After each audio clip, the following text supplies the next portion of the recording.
it chapter by chapter, one bite at a time. So many adventures and mountains we can climb.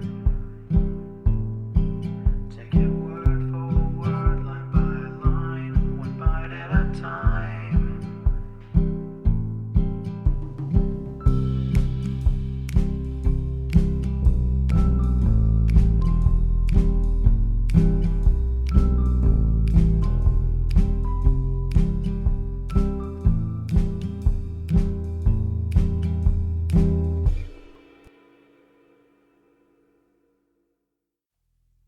Welcome to Bite at a Time Books, where we read you your favorite classics one bite at a time. My name is Bree Carlile, and I love to read, and wanted to share my passion with listeners like you. If you enjoy our show, be sure to follow us so you get all the new episodes. If you want to see exclusive behind the scenes of our show, follow us on YouTube. We would also love for you to drop us a rating on your favorite podcast platform and share our show with your friends. You can catch us on all the social medias at Bite at a Time Books. We are currently running a contest on our social media for the duration of Season 10 to win a copy of the complete Anne of Green Gables series. Today, we will be continuing Anne of Green Gables by Lucy Maud Montgomery. Chapter 19. A concert, a catastrophe, and a confession. "Marilla, can I go over to see Diana just for a minute?" asked Anne, running breathlessly down from the east gable one February evening. "I don't see what you want to be traipsing about after dark for," said Marilla shortly. "You and Diana walked home from school together and then stood there in the snow for half an hour more. Your tongue's going the whole blessed time clickety-clack, so I don't think you're very badly off to see her again." "But she wants to see me," pleaded Anne. "She has something very important to tell me." "How do you know she has?" "Because she just signaled to me from her window.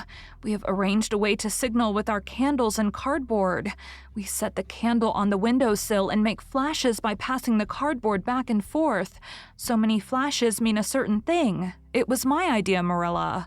"I'll warrant you it was," said Marilla emphatically. "And the next thing you'll be setting fire to the curtains with your signaling nonsense." "Oh, we're very careful, Marilla, and it's so interesting. 2 flashes mean, 'Are you there?' 3 mean, 'Yes,' and 4, 'No.' 5 mean, 'Come over as soon as possible because I have something important to reveal.' Diana has just signaled 5 flashes, and I'm really suffering to know what it is." "Well, you needn't suffer any longer," said Marilla sarcastically. "You can go, but you're to be back here in just 10 minutes. Remember that." Anne did remember it, and was back in the stipulated time, although probably no mortal will ever know just what it cost her to confine the discussion of Diana's important communication within the limits of 10 minutes. But at last she had made good use of them. "Oh, Marilla, what do you think? You know, tomorrow is Diana's birthday.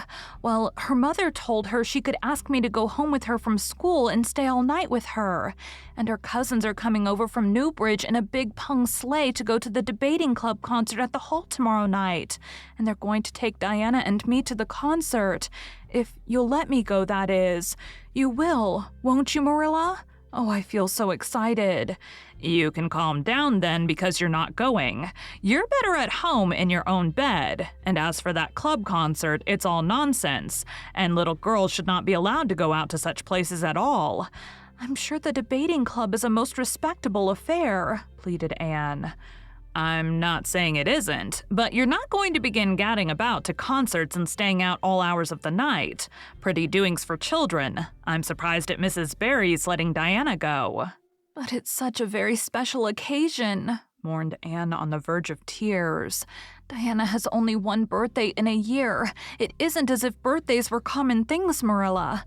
Prissy Andrews is going to recite 'Curfew Must Not Ring Tonight.' That is such a good moral piece, Marilla. I'm sure it would do me lots of good to hear it.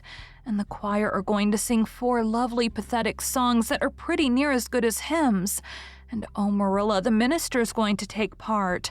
Yes, indeed he is. He's going to give an address. That will be just about the same thing as a sermon. Please, mayn't I go, Marilla?" "You heard what I said, Anne, didn't you? Take off your boots now and go to bed. It's past 8. "There's just one more thing, Marilla," said Anne, with an air of producing the last shot in her locker. "Mrs. Barry told Diana that we might sleep in the spare room bed. Think of the honor of your little Anne being put in the spare room bed." "It's an honor you'll have to get along without. Go to bed, Anne, and don't let me hear another word out of you." When Anne, with tears rolling over her cheeks, had sorrowfully gone upstairs, Matthew, who had been apparently sound asleep on the lounge during the whole dialogue, opened his eyes and said decidedly, "Well now, Marilla, I think you ought to let Anne go." "I don't then," retorted Marilla. "Who's bringing this child up, Matthew? You or me?" "Well now, you," admitted Matthew.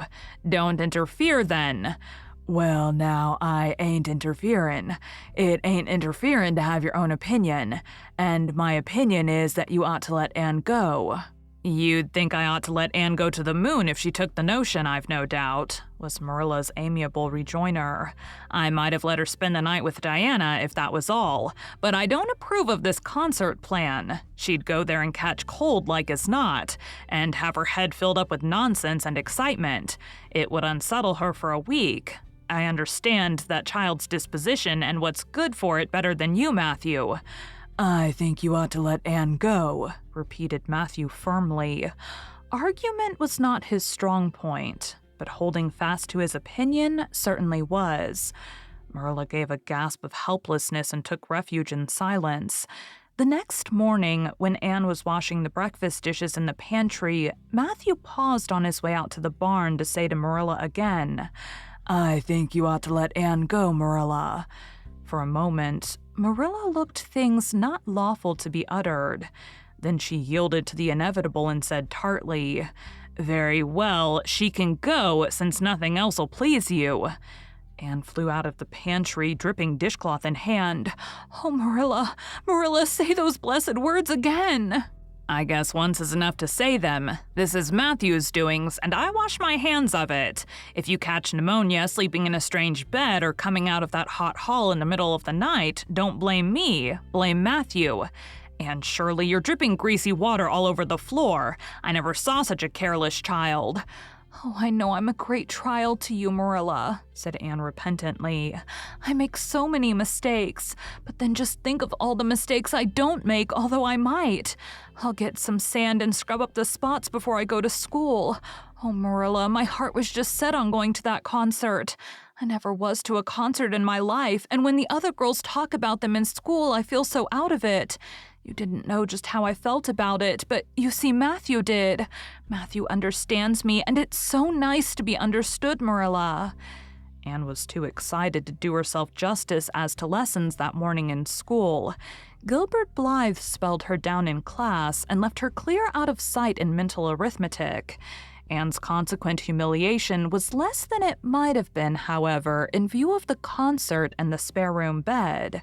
She and Diana talked so constantly about it all day that, with a stricter teacher than Mr. Phillips, dire disgrace must inevitably have been their portion. Anne felt that she could not have borne it if she had not been going to the concert, for nothing else was discussed that day in school. The Avonlea Debating Club, which met fortnightly all winter, had had several smaller free entertainments. But this was to be a big affair, admission 10 cents in aid of the library. The Avonlea young people had been practicing for weeks, and all the scholars were especially interested in it by reason of older brothers and sisters who were going to take part. Everybody in school over 9 years of age expected to go, except Carrie Sloane, whose father shared Marilla's opinions about small girls going out to night concerts. Carrie Sloane cried into her grammar all the afternoon and felt that life was not worth living. For Anne, the real excitement began with the dismissal of school and increased therefrom in crescendo until it reached to a crash of positive ecstasy in the concert itself. They had a perfectly elegant tea, and then came to the delicious occupation of dressing in Diana's little room upstairs. Diana did Anne's front hair in the new pompadour style, and Anne tied Diana's bows with the especial knack she possessed. and they experimented with at least half a dozen different ways of arranging their back hair. At last, they were ready, cheeks scarlet and eyes glowing with excitement. True, Anne could not help a little pang when she contrasted her plain black tam and shapeless tight-sleeved homemade gray cloth coat with Diana's jaunty fur cap and smart little jacket. But she remembered in time that she had an imagination and could use it. Then Diana's cousins, the Murrays from Newbridge, came. They all crowded into the big pung sleigh among straw and furry robes. Anne reveled in the drive to the hall, slipping along over the satin-smooth roads with the snow crisping under the runners. There was a magnificent sunset, and the snowy hills and deep blue water of the St. Lawrence Gulf seemed to rim in the splendor like a huge bowl of pearl and sapphire, brimmed with wine and fire. Tinkles of sleigh bells and distant laughter that seemed like the mirth of wood elves came from every quarter. "Oh, Diana," breathed Anne, squeezing Diana's mittened hand under the fur robe. "Isn't it all like a beautiful dream? Do I really look the same as usual? I feel so different that it seems to me it must show in my looks." "You look awfully nice," said Diana, who, having just received a compliment from one of her cousins, felt that she ought to pass it on. "You've got the loveliest color."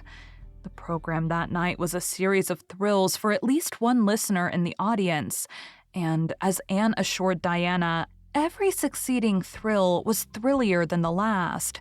When Prissy Andrews, attired in a new pink silk waist with a string of pearls about her smooth white throat and real carnations in her hair, rumor whispered that the master had sent all the way to town for them for her, climbed away the slimy ladder dark without one ray of light, and shivered in luxurious sympathy when the choir sang far above the gentle daisies, and gazed at the ceiling as if it were frescoed with angels. When Sam Sloane proceeded to explain and illustrate how Sockery set a hen, Anne laughed until people sitting near her laughed too, more out of sympathy with her than with amusement at a selection that was rather threadbare, even in Avonlea.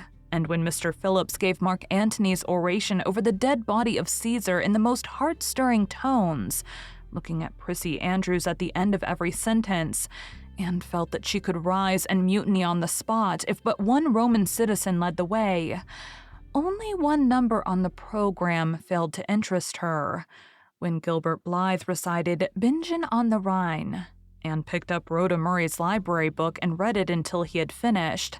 When she sat rigidly stiff and motionless, while Diana clapped her hands until they tingled. It was 11 when they got home, sated with dissipation but with exceeding sweet pleasure of talking it all over still to come. Everybody seemed asleep, and the house was dark and silent. Anne and Diana tiptoed into the parlor, a long, narrow room out of which the spare room opened. It was pleasantly warm and dimly lighted by the embers of a fire in the grate. "Let's undress here," said Diana. "It's so nice and warm." "Hasn't it been a delightful time?" sighed Anne rapturously. "It must be splendid to get up and recite there.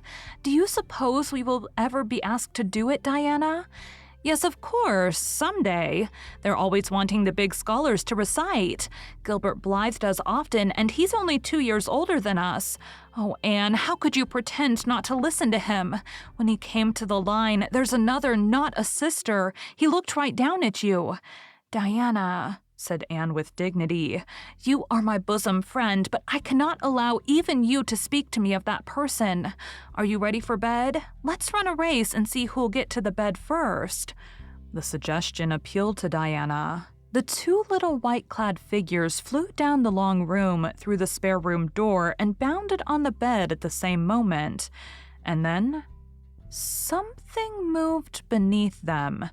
There was a gasp and a cry, and somebody said in muffled accents, "Merciful goodness!"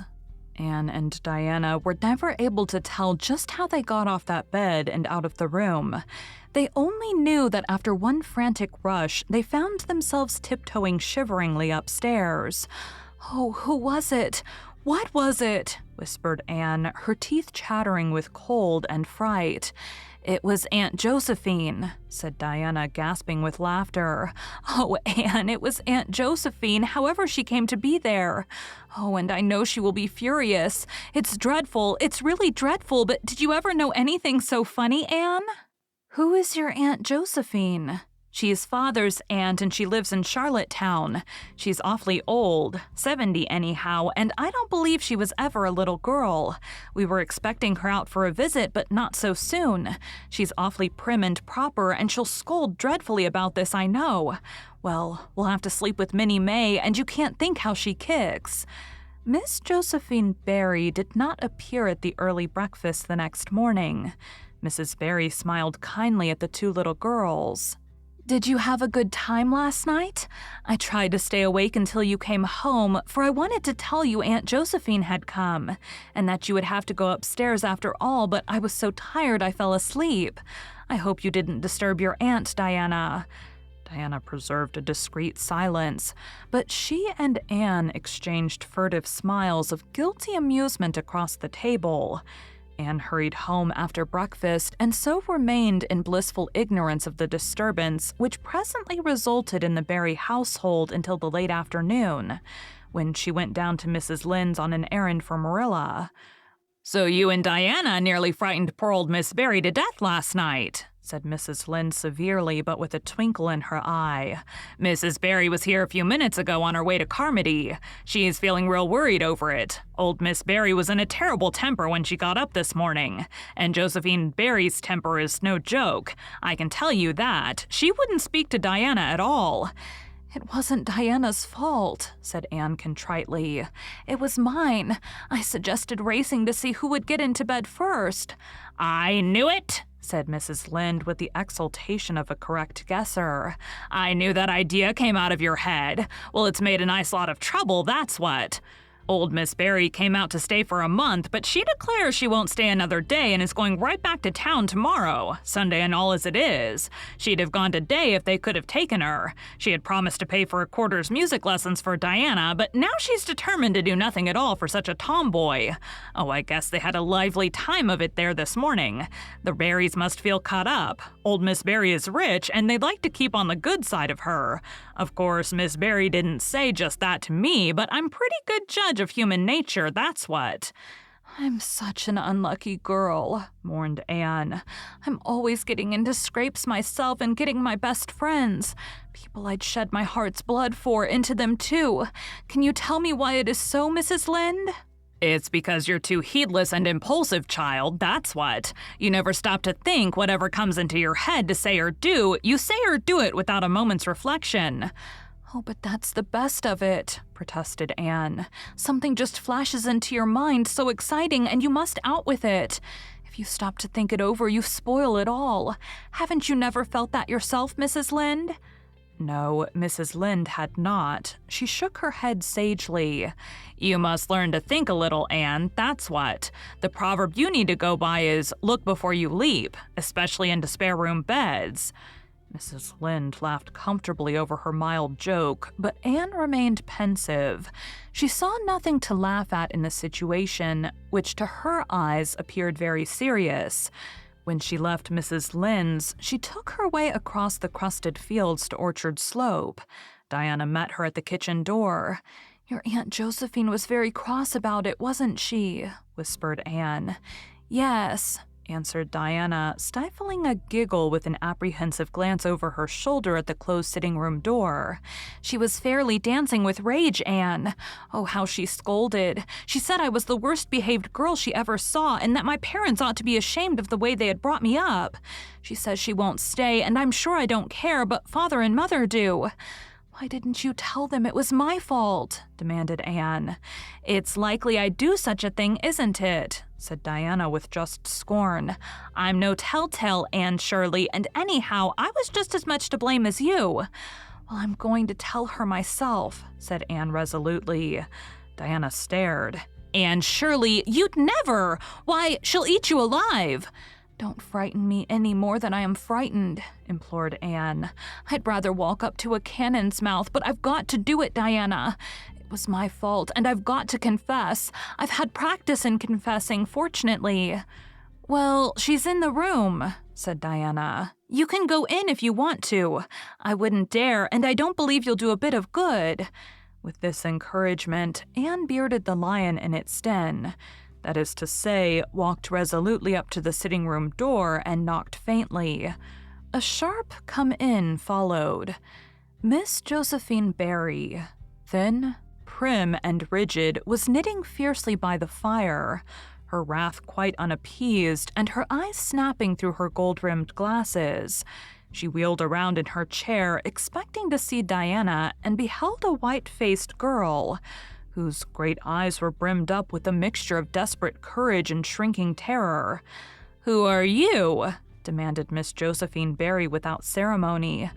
"I'm Anne of Green Gables," said the small visitor tremulously, clasping her hands with her characteristic gesture. "And I've come to confess, if you please."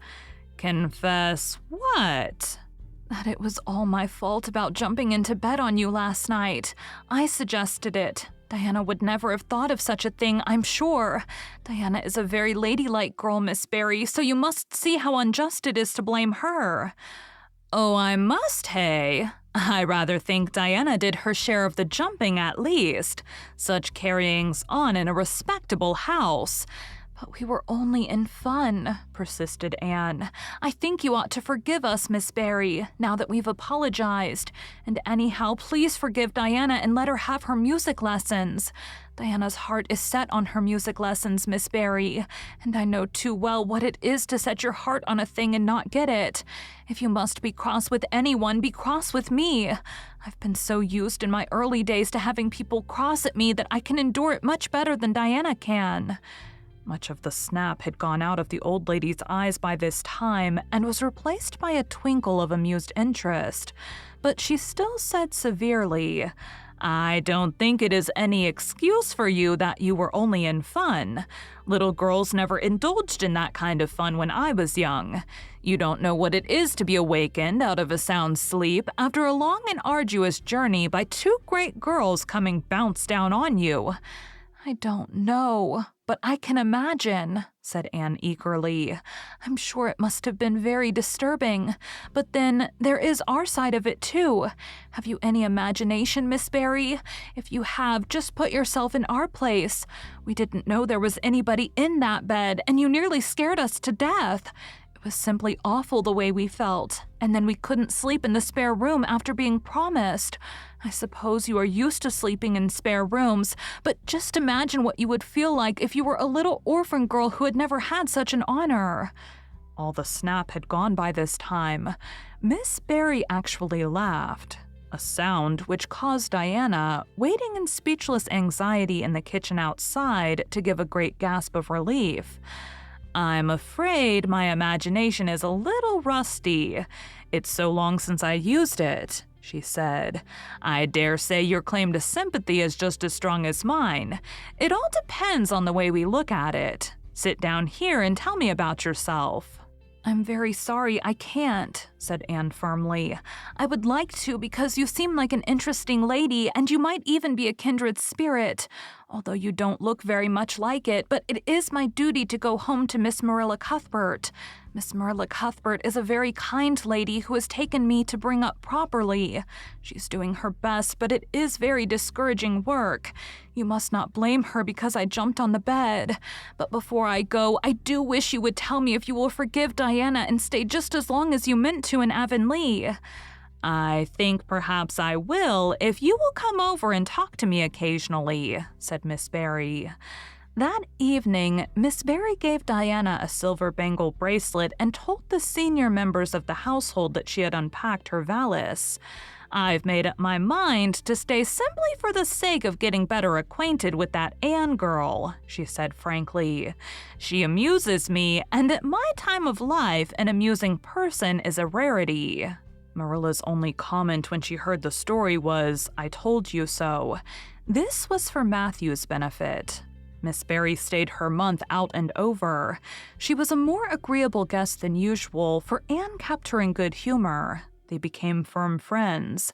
When Miss Barry went away, she said, Remember, you Anne girl, when you come to town, you're to visit me, and I'll put you in my very sparest spare room bed to sleep. Miss Barry was a kindred spirit after all, Anne confided to Marilla. You wouldn't think so to look at her, but she is. You don't find it right out at first, as in Matthew's case, but after a while you come to see it. Kindred spirits are not so scarce as I used to think. It's splendid to find out there are so many of them in the world.